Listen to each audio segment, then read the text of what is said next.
વિદ્યાર્થી મિત્રો, ચેપ્ટર 5 સ્વાધ્યાયનો પહેલો દાખલો 1 અને 2 માં આજે 1 ગણીએ અને પછી 3, 4 એ રીતે ક્રમમાં જઈશું. સદિશને સંપૂર્ણ રીતે દર્શાવવા માટે 3 રાશિની જરૂર પડે છે. પૃથ્વીના ચુંબકીય ક્ષેત્રને દર્શાવવા રૂઢિગત રીતે વપરાતી 3 સ્વતંત્ર રાશિઓના નામ આપો. પૃથ્વીના ચુંબકીય ક્ષેત્રને સંપૂર્ણપણે સમજવા માટે 3 રૂઢિગત ભૌતિક રાશિઓના નામ. તો પહેલું નામ છે, યાદ આવે તો જોઈએ આપણે, ચુંબકીય ડેક્લિનેશન, મેગ્નેટિક ડેક્લિનેશન, દિક્પાત કોણ.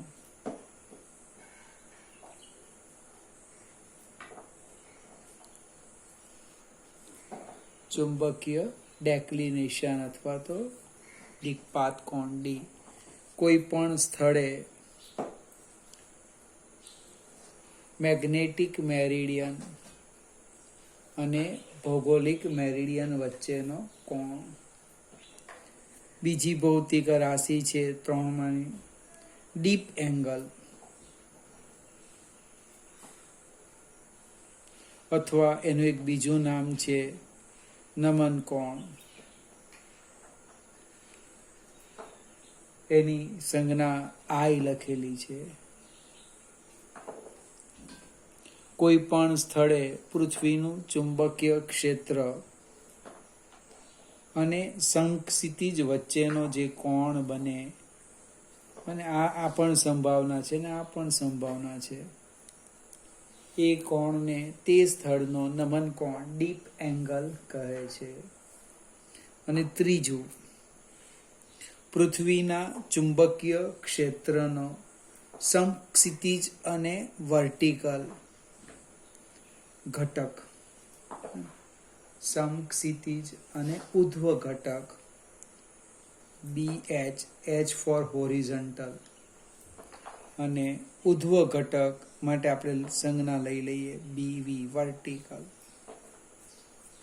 E ફોર અર્થ, પૃથ્વીના ચુંબકીય ક્ષેત્રનો સમક્ષિતિજ ઘટક.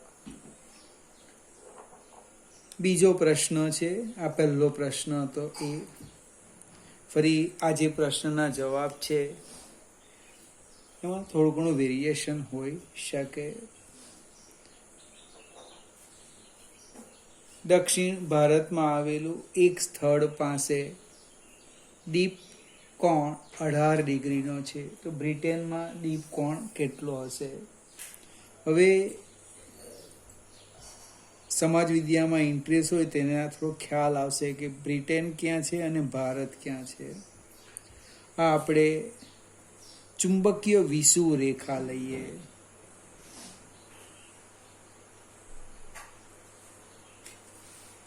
અને આપણે ચુંબકીય વિષુવ રેખા લઈએ ને આપણે ધ્રુવ લઈએ, ઉત્તર દક્ષિણ.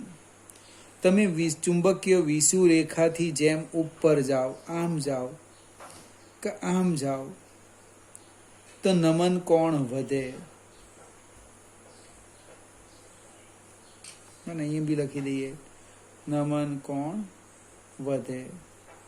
અને જેમ તમે ચુંબકીય વિષુવ રેખા તરફ આવો તેમ નમન કોણ ઘટે. એટલે જો આમ આવો તો ઘટશે.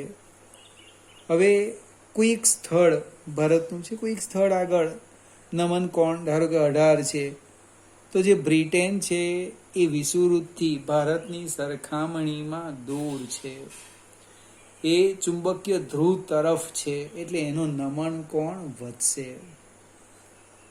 કદાચ ઓબ્જેક્ટિવ પૂછી કાઢે કે બ્રિટનના કોઈક સ્થળની સાપેક્ષે ભારતના કોઈક સ્થળનો નમન કોણ ઓછો, મોટો છે કે નાનો છે કે સરખો છે, તો હવે એ તમને ખબર હોય કે વિષુવવૃત્તની નજીક કયો દેશ આવેલો છે, એના ઉપરથી આપણે એને સમજાવી શકીએ. સેમ લખ્યું છે સી. માત્ર ચર્ચા છે સમજવા માટે કે જો તમે ઓસ્ટ્રેલિયાના મેલબોર્ન પાસે ચુંબકીય ક્ષેત્ર રેખાઓનો નકશો બનાવો તો શું ત્યાં આ રેખાઓ જમીનમાં જતી કે બહાર નીકળતી હશે? સેમ આપણે બીજો એ જ પ્રકારનું છે. હવે જે આપણે આકૃતિ આ દોરી છે એનો જ ઉપયોગ કરી લઈએ કે અહીંયા આ રીતના ધારો કે આપણે જસ્ટ કલ્પના કરીએ પૃથ્વીના પેટાળમાં એક ખૂબ જ મોટો ચુંબક રહેલો છે. એ ચુંબકનો ચુંબકીય ઉત્તર ધ્રુવ અહીંયા છે અને દક્ષિણ ધ્રુવ અહીંયા છે. હવે તમારું જે સ્થળ છે એ સ્થળ ક્યાં આવેલું છે? આ બાજુ આવ્યું હશે તો એમાંથી ક્ષેત્ર રેખા બહાર નીકળશે અને આ ભાગમાં હશે તો એમાં ક્ષેત્ર રેખા દાખલ થશે. ટૂંકમાં સ્થળ પર આધાર રાખે. અહીં જે ઓસ્ટ્રેલિયા છે એ ચુંબકીય ક્ષેત્રના નકશામાં એ ચુંબકીય ક્ષેત્ર રેખાઓ જમીનમાંથી બહાર આવતી હશે. એનો અર્થ આ અહીંયા હોવું જોઈએ, આટલામાં મને ઉત્તર ધ્રુવમાંથી બહાર નીકળે અને દક્ષિણ ધ્રુવમાં દાખલ થાય. ડી કંઈક આ રીતે છે. ભૂ ચુંબકીય ઉત્તર કે દક્ષિણ ધ્રુવ પર ભૂચુંબકીય ઉત્તર કે દક્ષિણ ધ્રુવ પર જ ઉધ્વ સમતલમાં મુક્ત રીતે ફરી શકતી ચુંબકીય સોય રાખીએ તો તે કઈ દિશામાં રહેશે? હવે જે પૃથ્વીના બે ચુંબકીય ધ્રુવો છે, આપણે ફરીથી આ ફિગરની વાત કરું, ત્યાં જે ચુંબકીય ક્ષેત્ર છે એ પૃથ્વીના શું કહેવાય સપાટીને લંબ છે. આમ ક્ષેત્ર આમાંથી ક્ષેત્ર રેખા એમ બહાર નીકળે, આમ બહાર નીકળે, આમ અંદર દાખલ થાય. એટલે આ જે બે સ્થળ છે એ બે સ્થળ પાસે પૃથ્વીના ચુંબકીય ક્ષેત્રનો સમક્ષિતિજ ઘટક શૂન્ય બને. ચુંબકીય ધ્રુવો પાસે આપણે ચુંબકીય ધ્રુવો પાસે BH હોરિઝોન્ટલ કમ્પોનન્ટ કેટલો?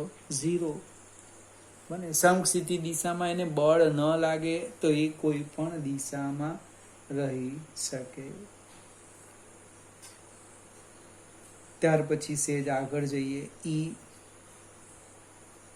પૃથ્વીનું ચુંબકીય ક્ષેત્ર તેના કેન્દ્ર પર મૂકેલા આટલી મેગ્નેટિક મોમેન્ટ ધરાવતા ડાયપોલ વડે મળતા ક્ષેત્ર જેટલું છે. આ સંખ્યાના માપક્રમને કઈ રીતે ખરાઈ કરી શકાય, ચેક કરી શકાય? તો આપણી પાસે સૂત્ર છે, વિષુવરેખા પર લઈ લઈએ. B બરાબર μ0/4π, આ ની વાત કરું છું, m/r3. μ0/4π એટલે 10⁻⁷. m એ ડાયપોલ મોમેન્ટ તમને આપી છે 8 × 1022 ડિવાઈડ બાય 64 × 10⁵ નો ઘન. લગભગ આપણે સાદું રૂપ આપીએ તો અહીં ડાયરેક્ટ જવાબ લખું છું 0.3 × 10⁻⁴ ટેસ્લા. આ જે મૂલ્ય છે એ પૃથ્વીની સપાટી પરના ચુંબકીય ક્ષેત્રના મૂલ્યની લગભગ નજીક છે. એટલે એને આપણે ખરાઈ કરી શકીએ, ચકાસી શકીએ. F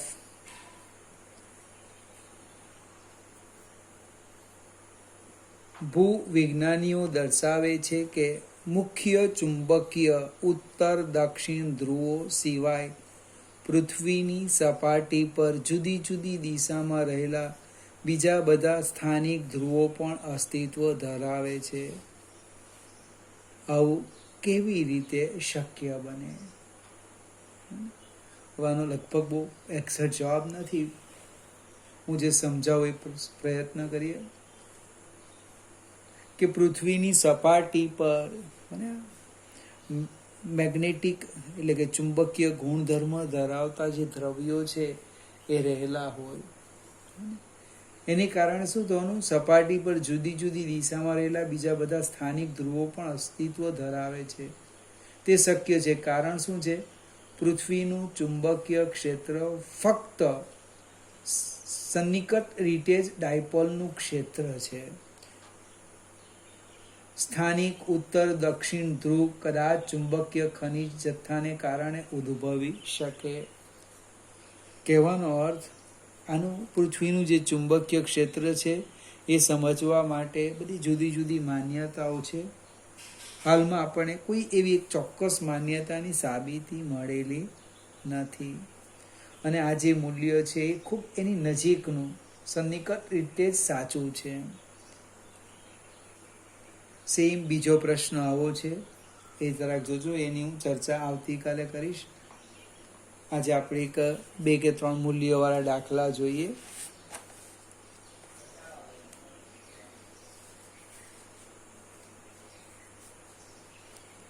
ત્રીજો એક્ઝામ્પલ છે,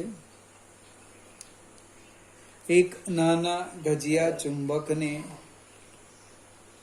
તેની અક્ષ 0.25 ટેસ્લાના નિયમિત બાહ્ય ચુંબકીય ક્ષેત્ર સાથે 30 ડિગ્રીનો કોણ બનાવે તે રીતે મૂકતા આટલું ટોર્ક અનુભવે છે. ચુંબકની મેગ્નેટિક મોમેન્ટનું મૂલ્ય કેટલું હશે? તમને બી આપેલું છે. બી 0.25 ટેસ્લા, થીટા આપ્યું છે 30 ડિગ્રી, અને ટોર્ક આપ્યું છે તો 4.5 into 10⁻² જૂલ, અને ડાયપોલ મોમેન્ટ શોધવા કીધી છે. ટોર્કનું સૂત્ર જો, એક સરસ ઓબ્જેક્ટિવ પણ છે. ટોર્ક ટો બરાબર મૂલ્ય mb sin થીટા, એટલે કે dipole moment m = tau by b sin theta. ટોર્કની કિંમત મૂકી દઈએ 4.5 into 10⁻² ડિવાઈડ બાય b, 0.25 ગુણ્યા sin 30. sin 30 એટલે 1/2 ઉપર જાય એટલે શું થવાનું? 4.5 into 2 into 10⁻² ડિવાઈડ બાય 0.25. સાદું રૂપ આપણે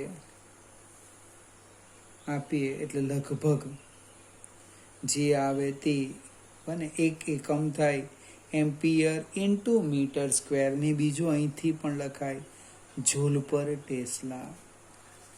કોઈક વાર આપણે જોઈએ તો આપણને વિચાર આવે ખોટું છે એવું થાય.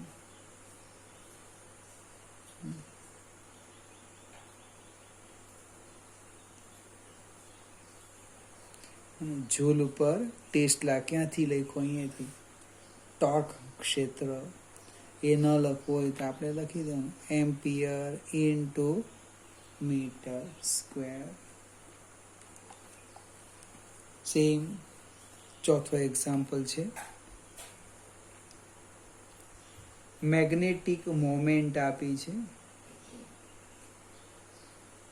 પછી નાના ગજિયા ચુંબકને આટલા નિયમિત ચુંબકીય ક્ષેત્રમાં મૂક્યો છે. જો ગજિયા ચુંબક આ ક્ષેત્રના સમતલમાં મુક્ત ભ્રમણ કરી શકે તેમ હોય તો તેની કઈ દિશામાંની ગોઠવણી સ્થિર અને અસ્થિર સંતુલન દર્શાવે? દરેક કિસ્સામાં સ્થિતિ ઊર્જા શોધો. ડાયપોલ મોમેન્ટ આપી છે 0.32 એમ્પિયર ઇન્ટુ મીટર સ્ક્વેર, અને નિયમિત ચુંબકીય ક્ષેત્ર આપ્યું છે 0.15 ટેસ્લા. હવે બે સ્થિર અને અસ્થિર સંતુલન આ રીતે લખીએ. એક બાજુ સ્થિર લખીએ અને બીજી બાજુ અસ્થિર સંતુલન. અહીં આપણે લખીએ સ્થિર સંતુલન.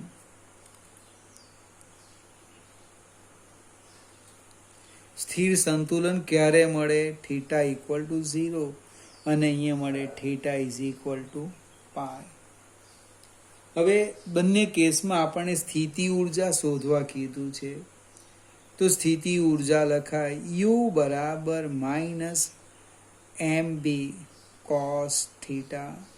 અહીંયા પણ લખી દે યુ બરાબર માઇનસ mb cos થીટા. આપણે કિંમત મૂકી દઈએ.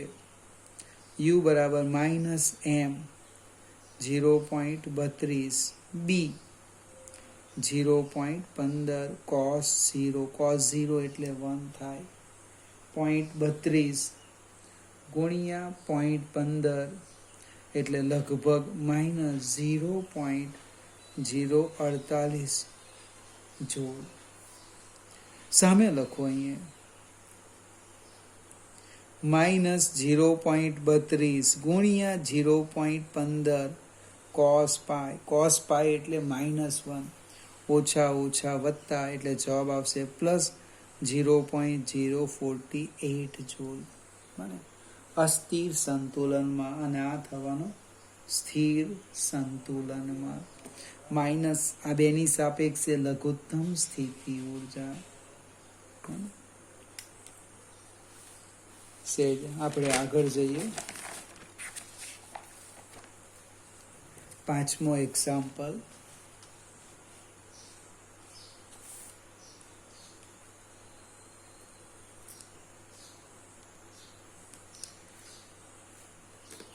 ખૂબ નજીક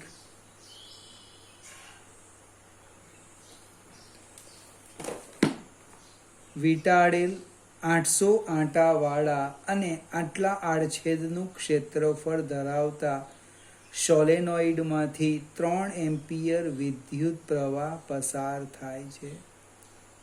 સોલેનોઇડ કઈ રીતે ગજિયા ચુંબકની જેમ વર્તશે તે સમજાવો. તેની સાથે સંકળાયેલ મેગ્નેટિક મોમેન્ટ કેટલી હશે? હવે સોલેનોઇડમાંથી તમે પ્રવાહ પસાર કરો મને, તો એના આડછેદને લંબ રૂપે બને આપણે એ પ્રવાહનું જો અવલોકન કરીએ અને પ્રવાહ આમ સમઘડી, જો ઘડિયાળના કાંટાની દિશામાં વહેતો હોય તો એ આંખ તરફનો છેડો દક્ષિણ ધ્રુવ તરીકે વર્તે અને સામેનો છેડો ઉત્તર ધ્રુવ તરીકે વર્તે. ફરીથી સમજાવું. ધારો કે આપણે આંખ તરફ જે સોલેનોઇડનો છેડો આપણે જોઈએ છે એમાં પ્રવાહ વિષમ ઘડી દિશામાં છે, આ દિશામાં છે. આપણે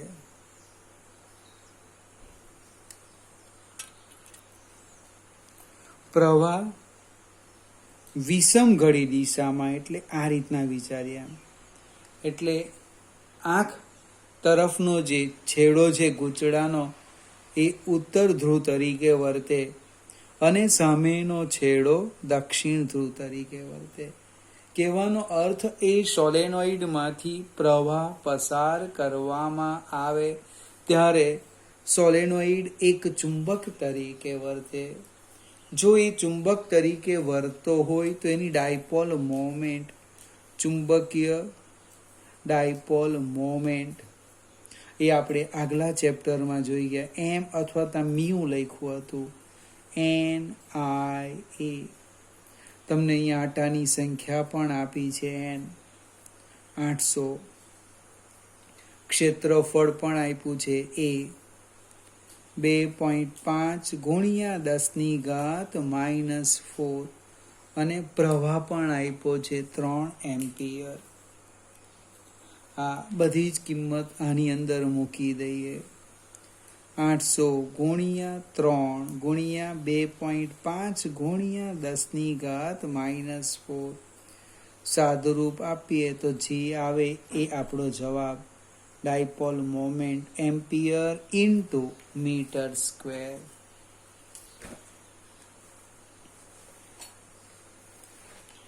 આગળ જઈએ.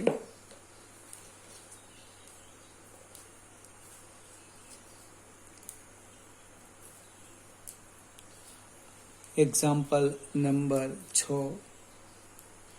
5 અને 6 રકમ લગભગ એક જ છે. ઉપરના દાખલામાં સોલેનોઇડ શિરોડમ દિશામાં મુક્ત ભ્રમણ કરી શકે તેમ હોય અને સમક્ષિતિજ દિશામાં આટલું નિયમિત ચુંબકીય ક્ષેત્ર લગાડવામાં આવે છે, તો જ્યારે સોલેનોઇડની અક્ષ આ ક્ષેત્ર સાથે આટલો કોણ બનાવે તો ટોર્ક કેટલું? ફરીથી આ પાંચમો અને છઠ્ઠો એક જ છે. અહીંયા તમને એક થીટા આપ્યું છે 30 ડિગ્રી અને નિયમિત ચુંબકીય ક્ષેત્ર આપ્યું છે બી 0.25 ટેસ્લા. હવે પ્રશ્ન ઉદ્ભવ એમ કેટલા? તો કે એમ આપણે ઉપર શોધેલા જ છે, બને એની કિંમત આપણે લખી નહીં. એમ 0.6 એમ્પિયર ઇન્ટુ મીટર સ્ક્વેર અહીંયા લખી દઈએ. 0.6 એમ્પિયર ઇન્ટુ મીટર સ્ક્વેર અને ટોર્ક શોધવાનું છે. આટલા જ સરળ ઓબ્જેક્ટિવ પરીક્ષામાં પૂછાય. તો બરાબર MB sin થીટા. ટોર્ક તો બરાબર MB sin theta. M 0.6 B 0.25 ગુણ્યા sin 30. sin 30 એટલે 1/2. મને સાદું રૂપ આપો, જે આવે એ આપણો જવાબ. ખૂબ નાના નાના દાખલાઓ છે. ફરીથી એક વખત વિડીયો જોયા પછી જાતે જ ગણવા પ્રયત્ન કરજો.